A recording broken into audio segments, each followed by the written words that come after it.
I was standing in my Seattle apartment, staring at my phone like it was a grenade with the pin pulled out, when I saw his name flash across the screen after 2 years of silence.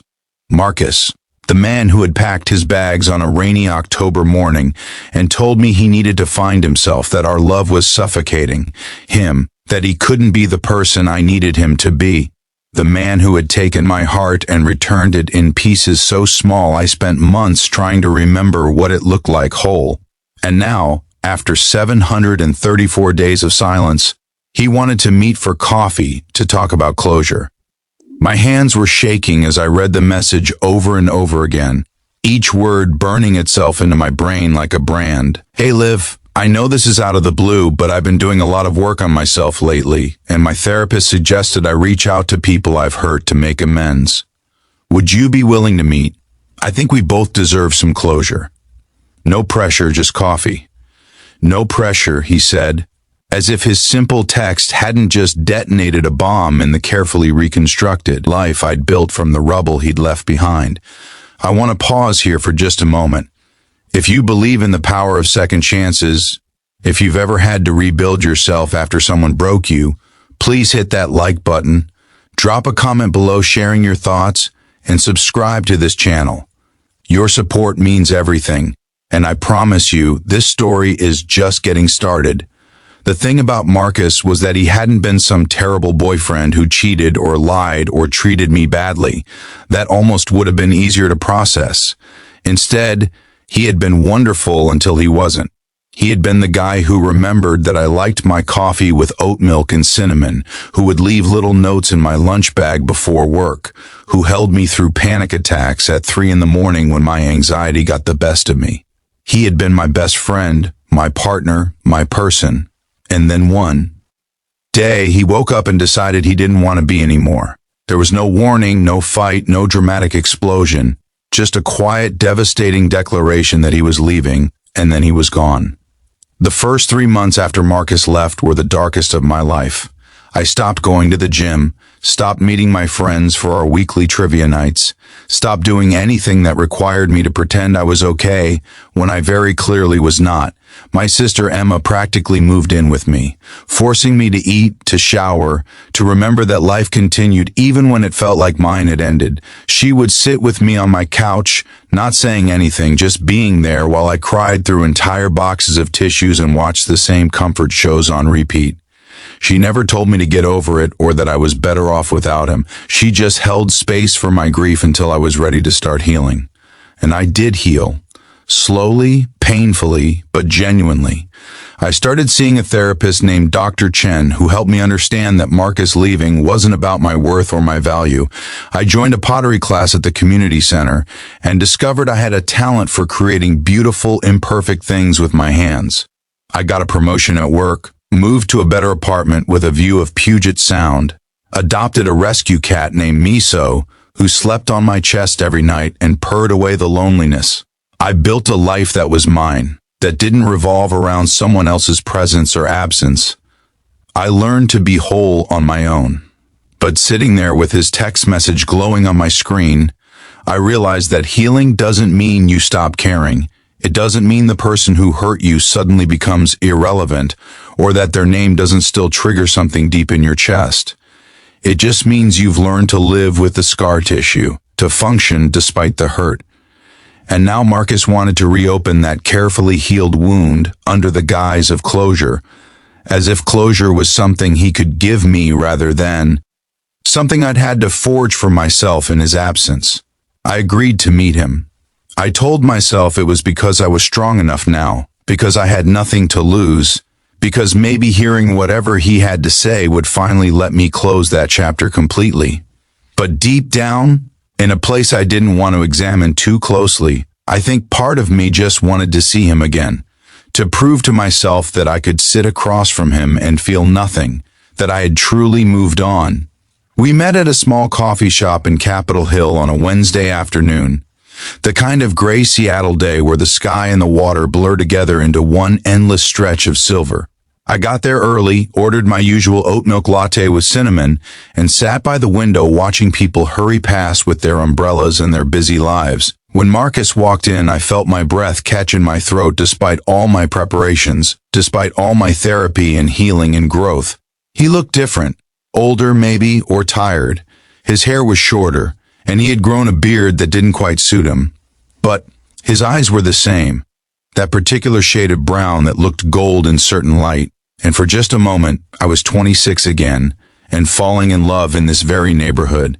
He sat down across from me, ordered a black coffee, and we made small talk that felt like speaking a foreign language. How's work? Fine. How's your family? Good. The weather's been crazy lately, hasn't it? Sure has. And then, after what felt like an eternity of dancing around the real reason we were there, he took a deep breath and started talking.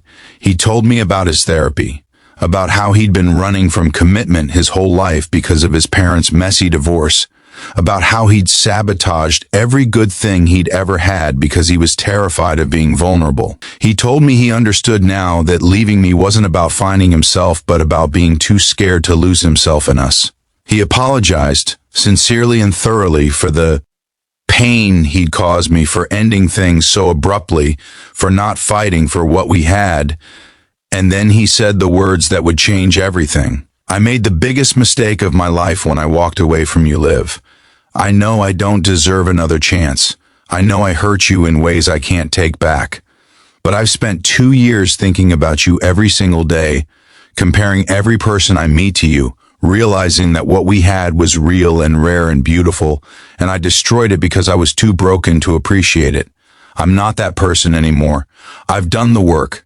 I've faced my demons, and if there's even the smallest chance you could forgive me, that you could consider trying again, I promise you I would spend the rest of my life proving that I'm worthy of your trust. I sat there, my coffee growing cold in my hands, feeling like the earth had tilted on its axis. This wasn't closure.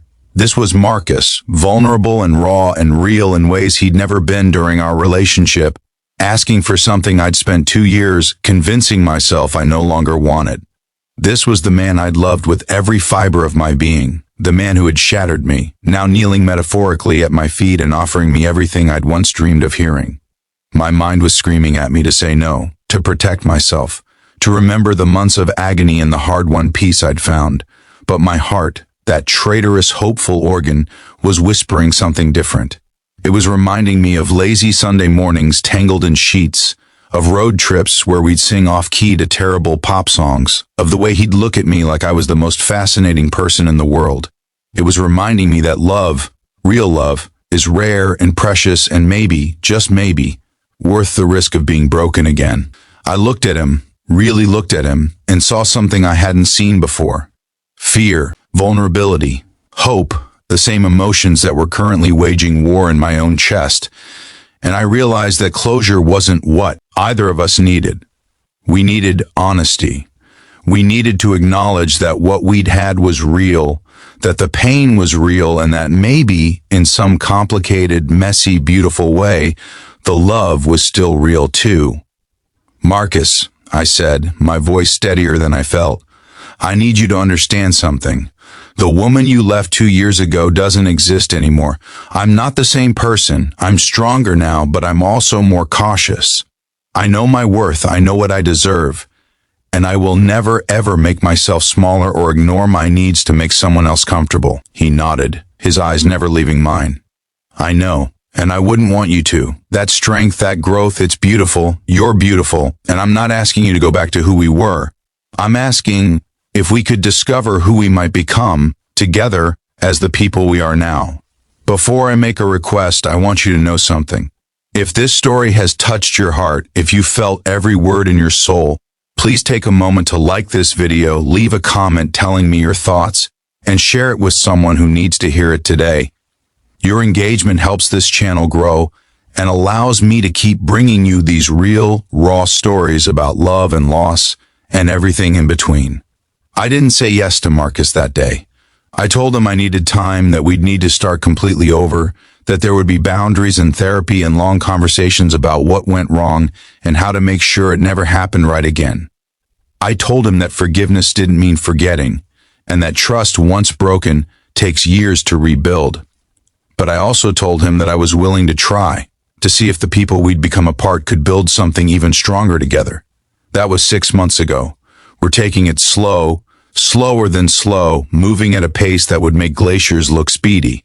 We've gone on real dates, met each other's therapists, had difficult conversations about expectations and fears and what we both need from a relationship.